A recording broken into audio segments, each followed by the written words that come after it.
Hello students, welcome back. Last video में मैंने आपको बताया था कि मैं नेक्स्ट टाइम आपको कैश ट्रांजैक्शंस, बैंक ट्रांजैक्शंस और जनरल तीनों एंट्रियां एक साथ बताऊंगा, क्योंकि जब कोई भी क्वेश्चन आप सॉल्व करेंगे या आप कोई बिजनेस स्टार्ट करेंगे तो आपको तीनों एंट्रियां एक साथ करनी पड़ेंगी। तीनों एंट्रियों को हम कैसे करेंगे, कब हम कैश को यूज करेंगे, कब हम बैंक अकाउंट का यूज करेंगे और कब हम बैंक या कैश के अलावा जो अदर एंट्री हैं उनको कैसे सॉल्व करेंगे। आइए बोर्ड की तरफ हम लोग देखते हैं। स्टूडेंट्स, हम लोग बोर्ड की तरफ देख रहे हैं। सबसे पहली एंट्री जो हम करते हैं बिजनेस स्टार्ट करने की, cash account debit to capital account being business started. Suppose हमने 50,000 रुपीज से बिजनेस स्टार्ट किया, तो 50,000 डेबिट, 50,000 क्रेडिट। एंट्री क्या की मैंने, कैश अकाउंट को डेबिट किया क्योंकि कैश आया और किस फॉर्म में आया, टू कैपिटल अकाउंट, राइट। इसके बाद जब हमने बिजनेस स्टार्ट किया है तो हमने कैश इंट्रोड्यूस करके कैपिटल जनरेट की, फिर हमने कुछ पार्ट बैंक में डिपॉजिट किया और एक नया बैंक अकाउंट ओपन किया। तो नेक्स्ट एंट्री मैंने क्या की, bank account debit to cash account, क्योंकि कैश जो है वो हमने बैंक में डिपॉजिट कर दिया, इसलिए बैंक अकाउंट को डेबिट कर दिया। अमाउंट 15,000 बैंक में गया, डेबिट 15,000 क्रेडिट। क्लियर। अब आती है थर्ड एंट्री, बिजनेस स्टार्ट करते हैं हम। तो परचेज अकाउंट डेबिट, मैंने परचेज किया गुड्स। अब मैंने आपको लास्ट वीडियो में बताया था कि परचेज दो तरह से होता है, एक तो कैश परचेज और एक क्रेडिट परचेज। तो यहां पर हमने क्रेडिट परचेज किया है। क्रेडिट परचेज में एंट्री क्या करेंगे हम, purchase account debit to Pradeep. मैंने किससे परचेज किया, प्रदीप। प्रदीप मैंने बताया था आपको लास्ट वीडियो में कि जो ये पर्सनल अकाउंट होता है sorry, personal account two types के होते हैं, आर्टिफिशियल जुडिशियल पर्सन और एक नेचुरल पर्सन। तो ये नेचुरल पर्सन है मिस्टर प्रदीप, इनको हमने क्रिएट किया और इनके आगे अकाउंट यूज नहीं करेंगे। तो purchase account debit to Pradeep, 12,000 से हमने इनसे क्रेडिट परचेज किया, डोंट टर्न।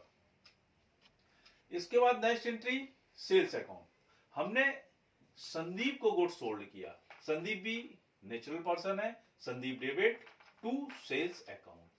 ये परचेज और सेल जो दोनों एंट्रियां हो रही हैं, ये ना कैश है ना बैंक, ये जनरल एंट्रीज है। Purchase account debit to Pradeep, Sandeep account debit, Sandeep debit to sales. Clear. ये मैंने बिजनेस स्टार्ट किया, बैंक में अकाउंट ओपन किया, गुड परचेज किया, गुड सेल किया, क्रेडिट। इसके बाद हमने फ्रेट इनवर्ड, अब ये नया वर्ड आप देख रहे हैं, फ्रेट इनवर्ड का मतलब होता है कि जब हम कोई चीज परचेज करते हैं और उसका हम भाड़ा देते हैं तो फ्रेट कहते हैं। फ्रेट इनवर्ड जो है its direct expenses. Freight inward account debit to cash account, 1,200 मैंने कैश फ्रेट पेमेंट कर दिया। इसके बाद next freight outward. Freight outward क्या है कि जब हम सेल्स में कोई फ्रेट देते हैं, भाड़ा देते हैं, जिससे गुड्स उस डेटर्स के पास पहुंचने तक का, तो उसको हम फ्रेट आउटवर्ड कहते हैं। ये इनडायरेक्ट एक्सपेंसेस में आता है। तो freight outward account debit to cash account. 10। मैंने जो एंट्रियां की थी लास्ट अभी, वो थी freight outward account debit to cash account. Means कि जो सेल्स पे हम भाड़ा देते हैं गुड्स को पहुंचाने का, उसकी एंट्री थी। अब उसको कंटिन्यू करते हैं हम। जो प्रदीप से हमने गुड परचेज किया था, तो एंट्री मैंने की थी purchase account debit to Pradeep. अब प्रदीप को जो हम पेमेंट करेंगे, अकाउंट क्लियर करेंगे, तो प्रदीप अकाउंट डेबिट। अब सपोज प्रदीप को जो हमने पेमेंट किया तो उसने हमको 500 का डिस्काउंट दिया, तो एंट्री हम क्या करेंगे, प्रदीप अकाउंट, प्रदीप डेबिट हो जाएंगे पूरे 12,000 से परचेज किया था गुड्स हमने उनका, टू बैंक। बैंक में जाएगा 11,500 और टू डिस्काउंट 500, क्योंकि हम जब पेमेंट करते हैं तो हमको डिस्काउंट रिसीव होता है, राइट। तो जब डिस्काउंट रिसीव होगा तो इनकम पार्ट हो जाएगा। तो टू डिस्काउंट, क्योंकि पेमेंट हम डिस्काउंट काट के कर रहे हैं, इसलिए 11,500 हम पेमेंट करेंगे। तो बैंक में जाएगा 11,500 और डिस्काउंट में जाएगा 500। क्लियर। प्रदीप का अकाउंट सेटल हो गया, 12,000 का गुड परचेज किया था, 12,000 का हमने उनको पेमेंट कर दिया और 500 का डिस्काउंट रिसीव हो गया। इसी की तरह जो हमने गुड्स सोल्ड किया था, हमने संदीप को होल्ड किया था, और ये एंट्री जो हो रही है ये चेक से पेमेंट आ रहा है, इसलिए हमने यहाँ बैंक अकाउंट क्रिएट किया है। अगर ये कैश पेमेंट करते तो बैंक की जगह कैश हो जाता, बस इतना सा चेंज होता। अब संदीप को जो हमने गुड्स सोल्ड किया था उसमें हम क्या करेंगे, उसमें हम बैंक अकाउंट डेबिट, क्योंकि चेक आई मेरे पास 14,000, 1,000 का हमने इनको डिस्काउंट दे दिया और इनका पूरा अकाउंट 15,000 का सेटल हो गया। क्लियर? इनका 12,000 का अकाउंट सेटल हुआ, पेमेंट किया हमने और 500 का डिस्काउंट मिला। इनका 15,000 का अकाउंट सेटल किया हमने और 1,000 का डिस्काउंट इनको दिया। तो ये डिस्काउंट अलाउ हुआ, ये एक्सपेंडिचर है, और ये डिस्काउंट रिसीव है तो ये इनकम हो गई। अब इसी कंटिन्यू फॉर्म में आते हैं हम। तो बैंक ने अगर कोई चार्जेस डेबिट किए हमारे अकाउंट में तो अपने आप एंट्री करते हैं bank charges account debit to bank account. Suppose bank ने 100 रुपीज चार्ज डेबिट किया तो वो एंट्री होगी क्या, bank charges account debit to bank account. इसके बाद बैंक ने जो हमारा अमाउंट बैंक में डिपॉजिट है उस पे इंटरेस्ट कुछ अलाउ करती है, तो अगर इंटरेस्ट बैंक हमको दे रहा है तो bank account debit to interest account. Clear? अब हमने स्टेशनरी परचेज की। स्टेशनरी में क्या आता है, cash book, journal books, bills, जो भी हम स्टेशनरी यूज करते हैं बिजनेस में राइटिंग वर्क के लिए, वो स्टेशनरी में आ जाता है, वो एक्सपेंसेस होता है हमारा। तो stationery account debit to bank, क्योंकि हमने चेक से पेमेंट करके स्टेशनरी को परचेज किया, तो ये बैंक ट्रांजेक्शन हो गया। सैलरी हमने पेमेंट की तो salary account debit to cash account, क्योंकि सैलरी हमने कैश दी इसलिए कैश अकाउंट आया। अगर हम चेक से देते तो ये बैंक किया जाता। इसको stationery account debit to bank जो हमने किया है, अगर हमने कैश परचेज किया होता तो बैंक की जगह कैश आ जाता। तो कैश ट्रांजैक्शन और बैंक ट्रांजैक्शन में बस इतना सा डिफरेंस है कि जब हम कैश देते हैं तो यहाँ कैश अकाउंट लिख देते हैं, और अगर हम चेक देते हैं तो बैंक अकाउंट लिख देते हैं।